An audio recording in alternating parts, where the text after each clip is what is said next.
Shalom Saktimania. Selamat malam. Balik lagi di Sakti Talks episode kali ini bareng aku Iren Leticia.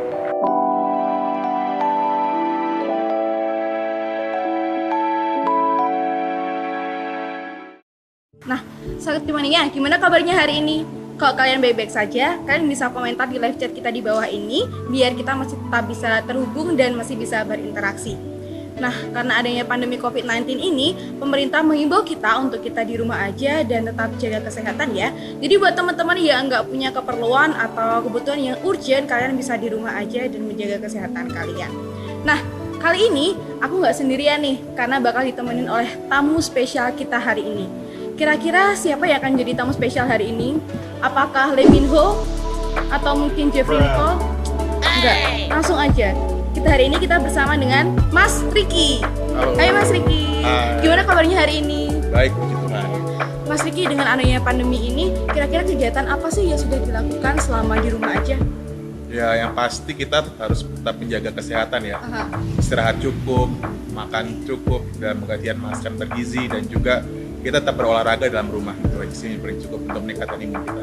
Nah, karena adanya pandemi ini banyak sesuatu yang harusnya kita lakukan di tahun 2020 ini menjadi tertunda dan bahkan ada yang dibatalkan. Nah, hal ini menjadi salah satu alasan buat generasi milenial sekarang ini buat mager dan malas-malasan. Kira-kira ada nggak sih tips dari Mas Riki gimana buat teman-teman yang ada di rumah buat tetap bisa menjaga kesehatan tubuh kita atau hal positif apa yang bisa kita lakukan? Ya, yang paling penting kalau kita dalam berkehidupan adalah olahraga ya. Yang olahraga paling gampang itu dalam rumah banyak hal dilakukan. Jadi kalau ketika kita berolahraga, tubuh kita juga akan dapat.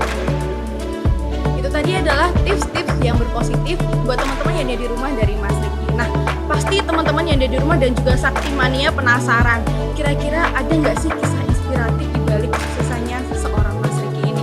Langsung saja kita simak bagaimana kisah inspiratif dari Mas Riki. Silahkan. Shalom. Selamat sore. Perkenalkan, saya Riki. Nama lengkap saya Riki Agung Kurniawan. Saya lahir di Rumah Sakit daerah Jakarta pada hari Sabtu, tanggal 5 Januari 1991. Jadi kalau masih dikategorikan usia, saya masih berkepala dua lah, walaupun usia saya 29 tahun ya.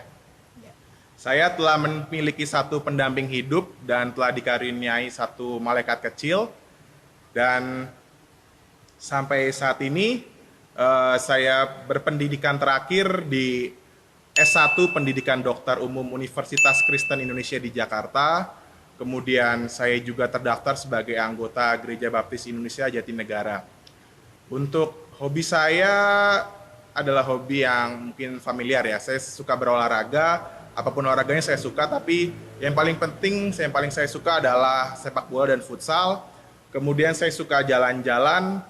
Jalan-jalan di sini dalam pengertian bukan jalan-jalan ke mall atau pusat perbelanjaan, tapi saya lebih suka jalan-jalan ke daerah-daerah yang memiliki pemandangan alam yang indah.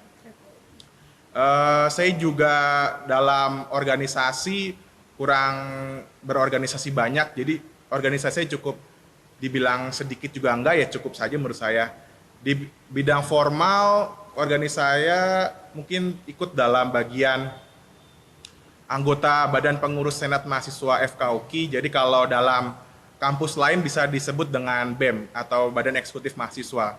Jadi itu formal saya. Kalau di bidang non formal, saya pernah menjadi ketua Persekutuan Remaja Baptis Indonesia Gereja Baptis Indonesia Jatinegara. Kemudian pernah juga menjadi ketua di Persekutuan Kaum Muda Gereja Baptis Indonesia Jatinegara, dan juga beberapa anggota-anggota klub di luar sana yang banyak.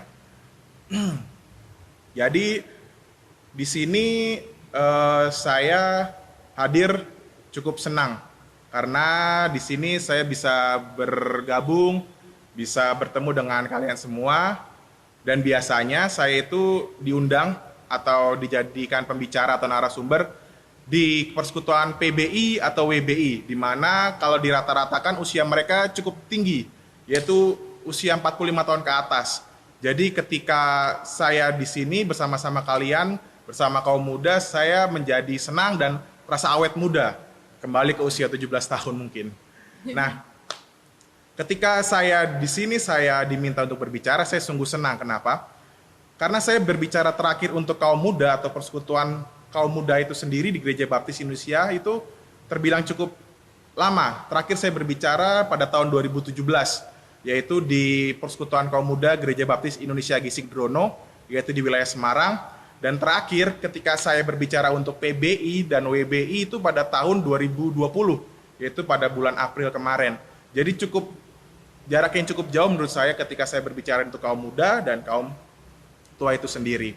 Nah, di sini saya diundang oleh kaum muda untuk berbicara mengenai bagaimana saya bisa membagikan kisah hidup saya, kemudian pengalaman saya yang akan bisa memotivasi kalian, dan di ujung cerita tersebut saya akan menceritakan bagaimana Tuhan bisa membuat saya seperti orang sukses. Dan ketiga hal ini akan saya coba gabungkan, walaupun itu akan cukup sulit, tapi akan saya coba untuk rangkum sedemikian mungkin, dan semoga bisa dipahami oleh kalian semua. Sebelum kita mulai pada acara pada hari ini, saya punya pertanyaan paling mendasar, yaitu adalah, apakah kalian semua di sini punya cita-cita, atau dalam bahasa trennya, lo kalau udah gede atau dewasa nanti, lo mau jadi apa gitu. Kalau misalkan kalian semua di sini nggak punya, atau belum tahu cita-cita apa kalian, mendingan kalian pulang. Tapi kalau kalian punya, mari kita dengarkan ini baik-baik ya. Saya akan membagikan kisah saya, dan saya akan memutar waktu saya kembali ketika saya sekolah. Tepatnya pada saat saya sekolah SMA. Saya waktu sekolah SMA itu di SMA Marsudirini, Kota Bekasi, di Jawa Barat sana. Sekolah SMA Marsudirini adalah sekolah swasta di mana banyak siswa-siswinya adalah keturunan orang-orang mampu, orang-orang punya lah gitu. Ketika saya di sana, saya bersekolah di sana, merupakan lingkungan yang baik untuk saya. Kenapa? Karena SMA tersebut adalah SMA Katolik atau Kristen, jadi saya bisa terus bertumbuh iman saya terhadap Tuhan Yesus Kristus. Kenapa saya milih SMA itu sendiri? Karena SMA itu adalah masa dari pelanjutan pengenalan jati diri kaum muda sekalian. Ketika saya waktu kelas 1 SMA, itu adalah masa-masa sejarah awal saya.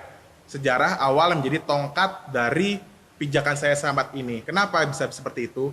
Sekolah saya kelas 1 SMA adalah saya harus sudah bisa memilih, saya bisa memilih jurusan IPA atau IPS. Kenapa bisa begitu? Karena itu adalah jurusan yang menentukan cita-cita saya nanti. Ketika saya memilih jurusan yang salah, maka salahlah tujuan hidup saya. Dahulu saya belum seperti sekarang ini.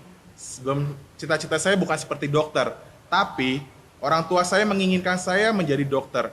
Di situ menjadi sebuah perdebatan yang hebat, perdebatan yang panjang. Saat saya menjadi seorang A, tapi orang tua saya pingin seorang B.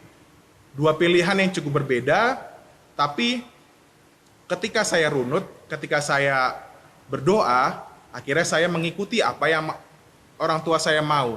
Saya menjadi dokter, dan akhirnya saya memilih jurusan IPA. Dan ketika saya masuk kelas 2 SMA, jurusan saya adalah kelas 2 SMA jurusan IPA. Sebelum saya masuk kelas 2 SMA, kelas 1 SMA ini sendiri saya masih dalam istilahnya program antar jemput. Jadi ketika anak-anak di luar sana sudah memiliki kendaraan yaitu motor untuk berpergian pulang pergi sekolah, saya kelas 1 SMA masih antar jemput oleh pihak sekolah. Barulah sebelum saya masuk kelas 2, saya membuat SIM C dan akhirnya saya bisa mengendarai motor untuk berpergian pulang dan pergi ke sekolah. Nah, waktu itu keluarga saya hanya memiliki satu buah sepeda motor. Motor itu adalah Honda Astrea Star. Honda Astrea Star ini adalah motor keluaran tahun 1987. Dan ketika saya masuk kelas 2 SMA adalah tahun 2006. Jadi antara saya dan motor saya, usianya cukup tua motor saya. Dan motor saya itu adalah motor yang istilahnya jadul. Ketika anak-anak di luar sana atau teman-teman saya istilahnya pakai motor-motor yang istilahnya baru 2-3 tahun, bahkan motor baru, saya hanya punya motor ini. Dan saya diberikan ini pada orang tua untuk saya pergi ke sekolah. Akhirnya, ya mau nggak mau saya pakai karena inilah kendaraan saya bersekolah. Jujur, ini adalah motor yang jadul. Istilahnya, saya malu untuk bawa ke sekolah, apalagi teman-teman saya motornya sedemikian rupa. Ya dengan malu, dengan apa yang saya punya, akhirnya saya bawa itu dengan adik saya. Karena waktu itu adik saya kelas 1, saya kelas 2, jadi hanya terpaut 1 tahun. Jadi setiap hari demi hari kita lewati dengan motor jadul itu, ya sudah saya nikmati. Dan akhirnya dengan motor itu saya berpengalaman, motor itu nyaman buat saya akhirnya. Dan dengan motor itu pula, saya sudah punya SIM C, saya memberanikan diri untuk persekutuan. Jarak rumah saya di Bekasi dengan gereja saya di Jakarta, yaitu di Jatinegara, kurang lebih 20 km dalam 1 kali perjalanan. Jadi dengan motor sedemikian rupa dan membonceng adik saya, jarak 20 km itu membutuhkan waktu kurang lebih 1 jam perjalanan. Jadi motor sudah saya berusaha saya gas sekencang mungkin, tapi rasa jalan itu pelan sekali. Jadi itulah hikmat dari motor yang saya nikmati. Nah ketika perjalanan seperti itu, saya mulai akhirnya persekutuan, dan saya mulai akhirnya, oh persekutuan ini enak. Jadi akhirnya setiap Sabtu sore saya persekutuan di gereja, tapi setiap Senin pagi sampai Sabtu siang saya bersekolah. Jadi itulah rutinitas saya setiap minggu, Senin sampai Sabtu saya selalu ada rutinitas, dan ketika Minggu ada jadwal sepak bola, saya mulai beranikan diri membawa motor untuk ke gereja, naik motor dan pulang pergi hanya untuk main bola. Awalnya dimarahi orang tua, kenapa? Karena hanya untuk bermain bola, saya harus menempuh jarak kurang lebih 40 kilo perjalanan pulang pergi untuk bermain bola.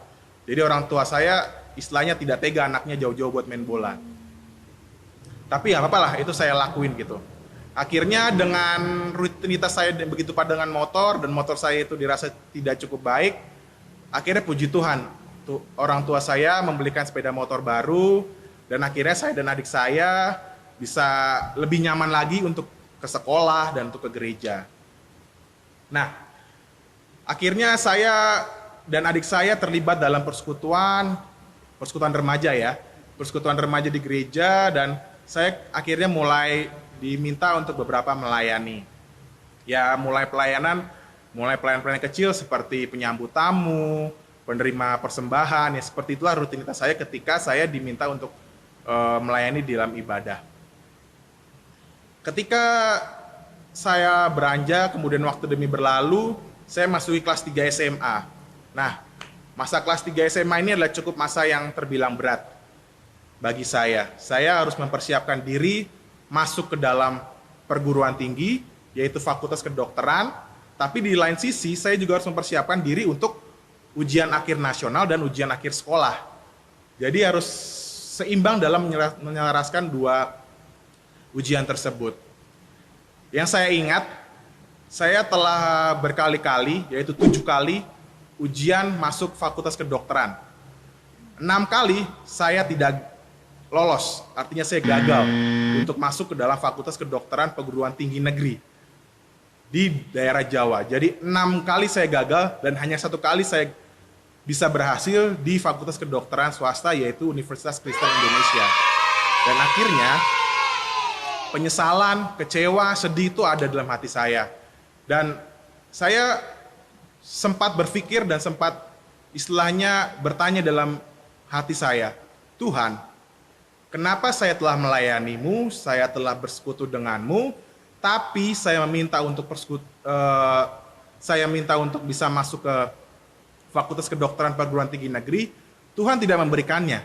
Tuhan tidak mengizinkan, dan Tuhan hanya mengizinkan saya untuk masuk ke fakultas swasta, yaitu Universitas Kristen Indonesia di Jakarta. Itulah pertanyaan terbesar saya, dan saya terus bertanya dalam doa saya. Tapi lambat laun, akhirnya saya bisa menyikapi tersebut dengan bijak, dan akhirnya pada masa-masa mendekati masuk kuliah, yaitu bulan Agustus tahun 2009, saya masuk ke Fakultas Kedokteran UKI, dan saya mulai menjalani kehidupan saya sebagai mahasiswa. Di sini akhirnya perjalanan hidup saya kembali berjalan. Ketika saya masuk ke dalam Fakultas Kedokteran, saya mengikuti persekutuan mahasiswa di sana. Kemudian saya juga dilantik menjadi bagian dari Badan Pengurus Senat Mahasiswa. Saya mulai berorganisasi, dan dalam kehidupan bergereja, saya juga akhirnya kembali bersekutu dan kembali bergabung bersama teman-teman, dan akhirnya saya dilantik menjadi Ketua Persekutuan Remaja Baptis Indonesia di Gereja Baptis Indonesia Jatinegara untuk periode 2011 sampai 2012. Jadi saya kembali bersekutu dengan kaum muda, kaum remaja, dan di sana persekutuan untuk kaum muda dan remaja dijadikan satu. Di sana saya mulai belajar mengamati bagaimana caranya bersekutu, bagaimana caranya menarik orang untuk kembali bersekutu, bagaimana caranya kita mendalam firman Tuhan, dan banyak hal. Dan sampai akhirnya saya ada suatu kejadian yang menurut saya baik. Ketua PKMB di tempat saya menjangkau orang atau menjangkau kaum muda di sana dengan cara mengajak mereka untuk bermain bola. Ketika mereka bermain bola, ketika sudah bermain bola, mereka mengajak untuk jangan lupa ya, besok datang dan hadir di persekutuan PKMB PRB Jatinegara. Jadi ada suatu pesan di balik acara yang mereka sukai. Jadi di Jatinegara itu banyak kaum pria yang suka bermain bola. Jadi mereka dijadikan satu wadah yang mereka ingini, mereka bermain dan mereka diajak untuk bersekutu. Dan hasilnya benar, mereka bersekutu di sana dan bersama-sama untuk persekutuan. Dan saya sebagai kaum remaja, saya ingin mencontoh apa yang dicontohkan oleh ketua PKMB saya dan menarik apa yang saya bisa lakukan gitu. Saya mulai berpikir dan akhirnya saya sampai menemukan sebuah ide. Di sana kaum muda dan kaum remaja sudah memiliki motor gitu. Alangkah baiknya ketika saya menjangkau beberapa motor, istilahnya untuk berkumpul, kita bisa bersama-sama dan akhirnya nanti saya bisa menarik orang untuk persekutuan. Dan benar saja, akhirnya saya dan teman-teman di Gereja Baptis Indonesia Jatinegara mempunyai sebuah klub motor, namanya JBMC, yaitu Jatinegara Baptis Motorcycle Club. Jadi di sana adalah klub motor, dan saat itu juga saya dan teman-teman memulai touring pertama saya, yaitu ke rumah ayah saya di Sukabumi. Jadi dari Jatinegara saya mulai touring ke Sukabumi dengan jarak tempuh waktu itu satu kali perjalanan Jatinegara Sukabumi 150 km. Jadi cukup jauh bagi kami waktu itu saat pemula, dan kami akhirnya touring ke sana. Sesampainya saya di Sukabumi di rumah ayah saya kira itu hanya sebagai istilahnya perjalanan biasa saya buat mengajak orang, tapi enggak. Ayah saya sampainya di sana, setelah tidur pagi, saya diajak untuk ke pegunungan.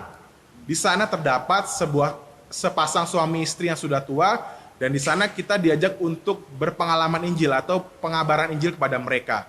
Di situ saya merasakan touring ini jadi hal yang sungguh bermakna sekali. Ada pengabaran Injil, dan ketika saya mengajak mereka untuk persekutuan, mereka mau.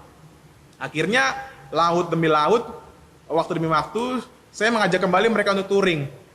Waktu itu saya mengajak mereka touring ke daerah Bandung, di mana di sana kami punya teman-teman yang lama yang daerah Bandung yang bisa kami datangi dan kami singgahi.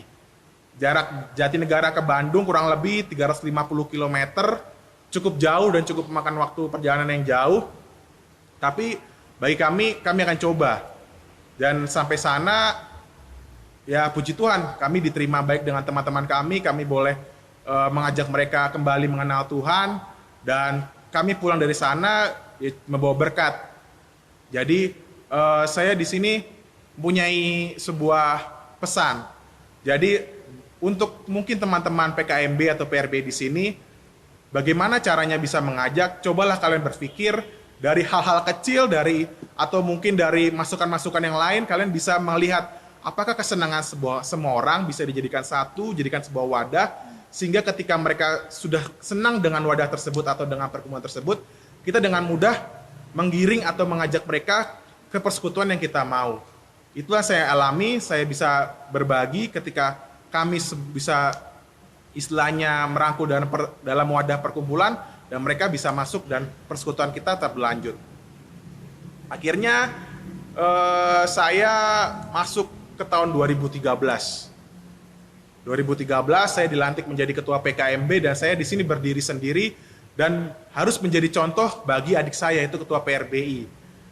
Adik dalam tanda kutip ya maksudnya ya. Jadi saya harus memberikan contoh dan teladan gimana dia harus bisa juga menjadikan persekutuan tersebut berjalan dengan lancar. Awalnya berjalan dengan mudah, persekutuan biasa, persekutuan banyak kaum muda, tapi lambat laun demi laun daerah Jakarta mengalami perkembangan yang cukup pesat. Di depan gereja kami ada sebuah kafe. Belum lagi dalam jarak 1-2 kilometer ada sebuah mall dengan fasilitas yang begitu mewah. Akhirnya, persekutuan kami pada hari Sabtu sore mengalami penurunan signifikan. Yang tadinya 10, turun menjadi 5, akhirnya menjadi 2-3 orang. Dan akhirnya saya istilahnya menjadi kecewa. Dari hal kecewa tersebut, emosi saya kemudian meluap-luap dan ketika rapat dengan pengurus, labil saya muncul. Dan dengan adanya tersebut, kami bertentangan ide satu sama lain. Dengan adanya bertentangan tersebut, persekutuan tidak berjalan dengan baik dan tidak lancar. Tidak damai sejahtera, tidak damai sukacita. Terus kemudian akhirnya saya berdoa. Ketika saya berdoa, saya juga meminta bimbingan kepada para senior-senior saya di PKMB. Saya harus bagaimana? Dan saya harus berbuat seperti apa? Setelah saya berdoa dan saya meminta nasihat pada senior PKMB saya dan beberapa penatua, saya mendapatkan sebuah kesimpulan. Saya harus lebih peka dan lebih sadar diri saya seperti apa di hadapan Tuhan. Akhirnya, saya mencoba kembali merangkul beberapa pengurus dan mengajak mereka berdoa bersama. Dan saya juga meminta ampun karena saya telah salah, telah menjadikan persekutuan ini adalah persekutuan karena ego saya, untuk keinginan saya, tapi bukan keinginan bersama. Akhirnya saya kemudian berkumpul bersama dan saya kemudian bersekutuan. Akhirnya saya memutuskan untuk apa? Saya meminta kepada pengurus untuk menuliskan apa yang mereka kehendaki dalam persekutuan ini. Setelah mereka tuliskan dan saya mengerti apa yang pengurus inginkan dan kehendaki, saya kembali melontarkan hal yang sama kepada orang-orang, anak-anak remaja dan kaum muda. Mereka ingin seperti apa di persekutuan ini. Dan supaya mereka menginginkan ini dan saya bisa memfasilitasi. Jadi kunci di masalah itu adalah doa dan mendengarkan. Akhirnya saya mengerti mereka menginginkan seperti ini dan akhirnya kembali jalanlah persekutuan itu apa adanya. Dan tidak hanya di persekutuan, masalah ini juga terjadi di sekolah minggu. Sekolah minggu pemuda juga mengalami penurunan. Sekolah minggu di tempat saya terjadi jam 8 pagi, yaitu setelah ibadah pagi dilanjutkan dengan sekolah minggu. Di sana juga mengalami penurunan dalam artian jumlah yang cukup signifikan. Sampai saya hanya privat dengan guru saya. Guru saya 2 orang dan murid hanya saya sendiri. Itu pernah saya alami. Dan akhirnya saya kembali berdoa dan meminta saran kepada guru saya dan akhirnya guru saya mengatakan bahwa coba kamu buat dan coba kamu mengerti kenapa mereka bisa di sana dan apa yang membuat mereka di sana nyaman.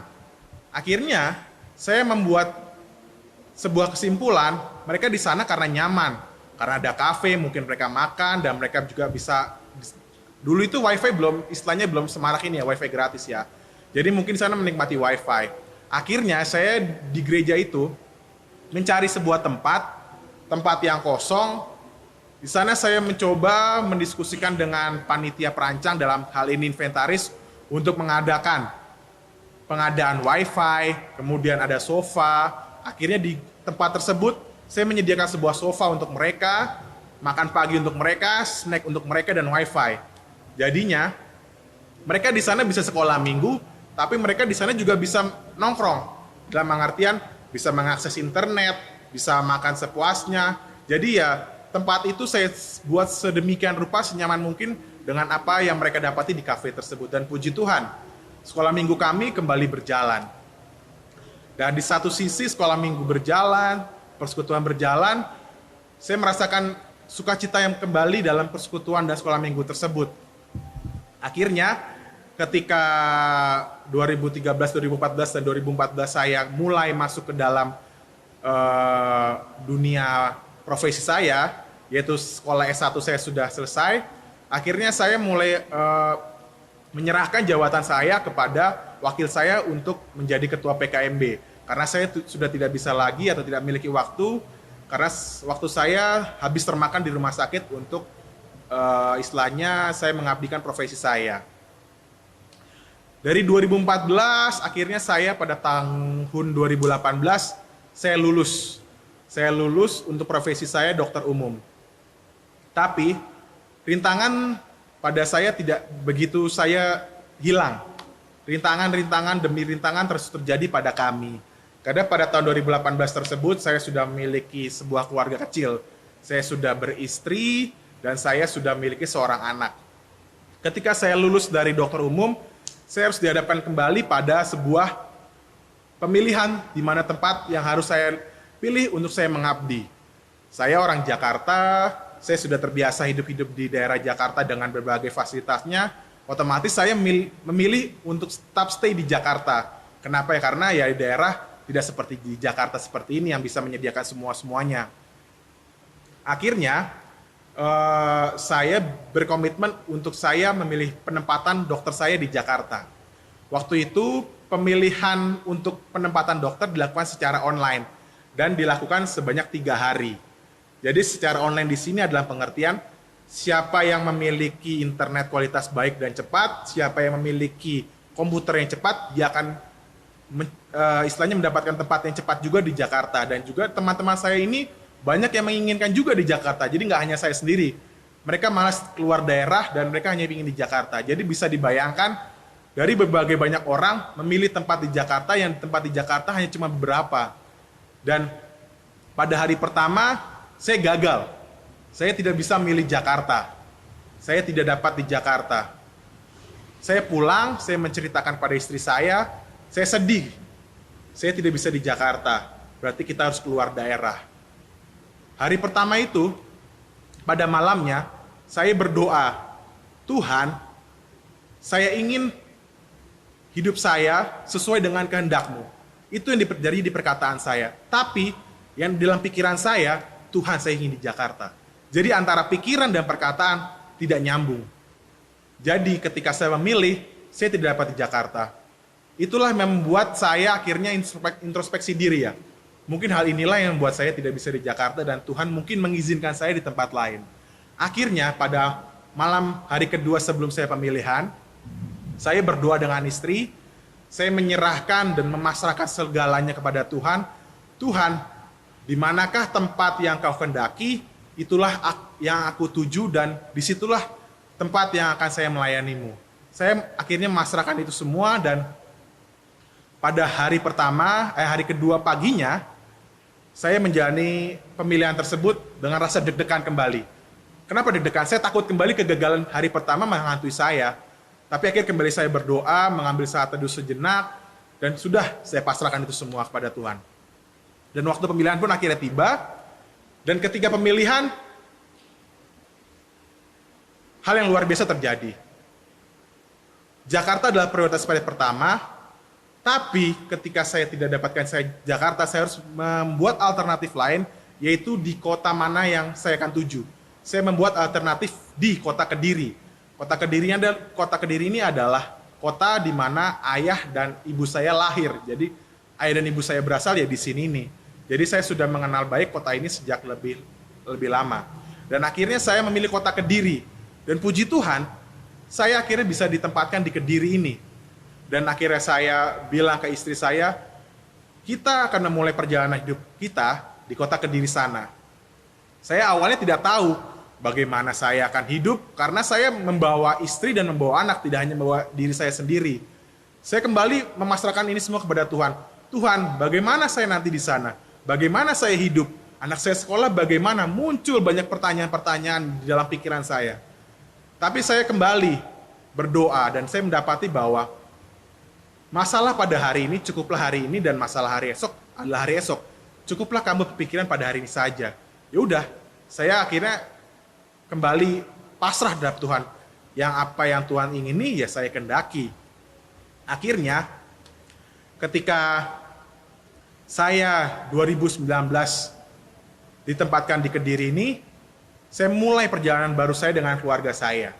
Dengan istri dan anak saya, kemudian kami berdoa agar Tuhan yang menghendaki kami di sini, biarlah Tuhan yang menjadikan kami supaya kami menjadi berkat bagi setiap orang di sini. Di sini saya sungguh mengalami sukacita yang sungguh luar biasa. Saya teringat akan pertanyaan saya 1 tahun lalu. Kenapa Tuhan tidak menempatkan saya di perguruan tinggi negeri dan hanya Tuhan menempatkan diri saya di Jakarta? Akhirnya saya bisa mendapatkan jawaban yang sungguh luar biasa. Di Jakarta inilah saya ditempatkan, di Jakarta itulah saya mendapatkan tempat saya dihajar, saya digembleng, dan saya dijadikan pribadi yang luar biasa oleh Tuhan. Dan ketika saya telah keluar dari Jakarta, saya telah menjadi pribadi yang luar biasa yang sudah dibentuk oleh Tuhan Yesus. Dan saya sudah dipersiapkan menjadi pribadi yang lebih baik lagi untuk melayani Dia. Dan akhirnya jawaban tersebut saya bisa sharingkan kepada teman-teman dan bisa menjadi kesaksian bagi teman-teman. Dan saya mendapati sukacita yang luar biasa. Dan dari situ, saya sungguh mengucap syukur. Saya telah menjadi dokter dan saya telah ditempatkan di Kediri. Ini adalah berkat yang luar biasa dari Tuhan. Dan tak lepas juga saya bersyukur dan berterima kasih yang sungguh-sungguh berterima kasih kepada orang tua saya, kepada papa mama saya. Mereka telah sedemikian rupa berusaha istilahnya banting tulang sampai saya menjadi dokter. Itu adalah perjuangan mereka yang luar biasa. Dan saya tidak bisa membalas mereka perjuangan yang luar biasa itu dengan apa yang saya miliki, istilahnya dengan dana itu tidak bisa membalas. Tapi saya bercita-cita bahwa saya ingin balas mereka dengan nanti ketika saya sukses, saya ingin membahagiakan mereka. Saya sungguh berucap syukur dan berterima kasih kepada orang tua, dan saya juga mengucap syukur kepada dukungan kepada istri dan anak saya. Mereka tak henti-hentinya berdoa kepada saya untuk saya agar bisa berhasil. Ketika saya sudah berhasil, ketika saya sudah sukses, saya tidak boleh menjadi orang yang tinggi hati, kata mereka. Saya diajarkan untuk rendah hati terus. Dan di sini, saya mendapati pengertian sukses adalah, bagi saya, sukses itu adalah menjalani kehidupan yang saya kehendaki, yang saya ingini, dan menikmati kehidupan tersebut menjalani dengan orang-orang yang saya cintai dan orang-orang yang saya kasihi. Itu adalah sukses bagi saya. Dan dari kecil, ketika saya mulai kenal dengan Tuhan, yaitu remaja, saya persekutuan, ada sebuah ayat tema yang sungguh luar biasa yang menjadi pegangan saya dalam kehidupan saya. Ayat tema tersebut menjadikan saya kuat ketika saya jatuh dalam persekutuan atau jatuh dalam berbagai hal, atau mungkin dengan persekutuan dengan Tuhan. Ayat tersebut diambil dari Korintus 15 ayat yang ke-58. Mungkin teman-teman bisa bacakan secara keras dan secara serentak. Yang kekasih, berdirilah teguh, jangan goyah, dan giatlah selalu dalam pekerjaan Tuhan, sebab kamu tahu bahwa dalam persekutuan dengan Tuhan jerih payah tidak sia-sia. Sebab kamu tahu bahwa dalam persekutuan dengan Tuhan, segala jerih payahmu tidak akan sia-sia. Jadi, ketika kamu sudah berusaha dengan baik untuk persekutuan ini, dan kamu sudah berjuang demi mati-matian, kamu melakukan ini bukan untuk temanmu, bukan untuk gerejamu, bukan untuk dirimu sendiri, tapi lakukanlah ini untuk kemuliaan Tuhan. Jadi ketika persekutuan ini hanya dihadiri 1-2 orang, kamu bukan untuk melayani 2-3 orang ini, tapi dengan 2-3 orang ini, kamu bisa melayani Tuhan, dan perjuangan dengan Tuhan ini akan dinilai oleh Tuhan sebagai hal yang luar biasa. Inilah sebuah kisah inspiratif dari saya. Semoga Tuhan Yesus memberkati. Terima kasih Mas Riki atas kisah inspiratifnya yang sangat memotivasi saya. Dari tadi di sini tuh udah bengong, kok bisa seperti itu. Nah mungkin itu bisa memotivasi teman-teman yang di rumah juga bisa terus melayani Tuhan gimana pun keadaannya, kondisinya gimana pun, kalian harus tetap melayani Tuhan. Karena kesuksesan itu bukanlah sesuatu yang instan, tapi perlu perjuangan yang luar biasa untuk mencapainya dan juga keterlibatan Tuhan dalam hidup kalian. Nah mungkin Mas Riki ada nggak sih hal yang belum bisa tercapai atau masih ingin Mas Riki capai di tahun ini mungkin? Kalau untuk di tahun ini saya rasa saya ingin berpelayanan, tapi saya ingin juga menjalankan profesi saya sebagai dokter. Jadi bukan dokter yang biasa, saya ingin menjadi dokter yang melayani setiap orang dan bisa mengabarkan Injil kepada setiap orang. Itu menjadi impian saya tahun ini.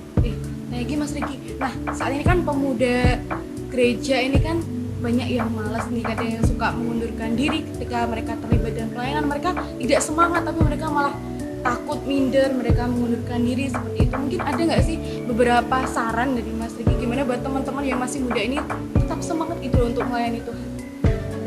Kalau mereka yang merasa undur hati atau mereka yang merasa minder, mereka jangan memandang lagi sebuah pelayanan ini adalah buat teman-temannya, tapi coba pandanglah ini sebagai pelayanan untuk Tuhan. Karena ketika mereka melayani ini untuk Tuhan, mereka akan melayani sedemikian rupa sebaik mungkin untuk kemuliaan Tuhan gitu. Nah, itu tadi teman-teman ada kisah inspiratif dari Mas Riki ini. Terima kasih buat teman-teman yang udah setia menonton Satu Talk di episode kali ini. Aku Irina Rizia dan juga Mas Riki undur diri. Jangan lupa like dan subscribe. Sampai bertemu di episode selanjutnya. Tuhan Yesus memberkati.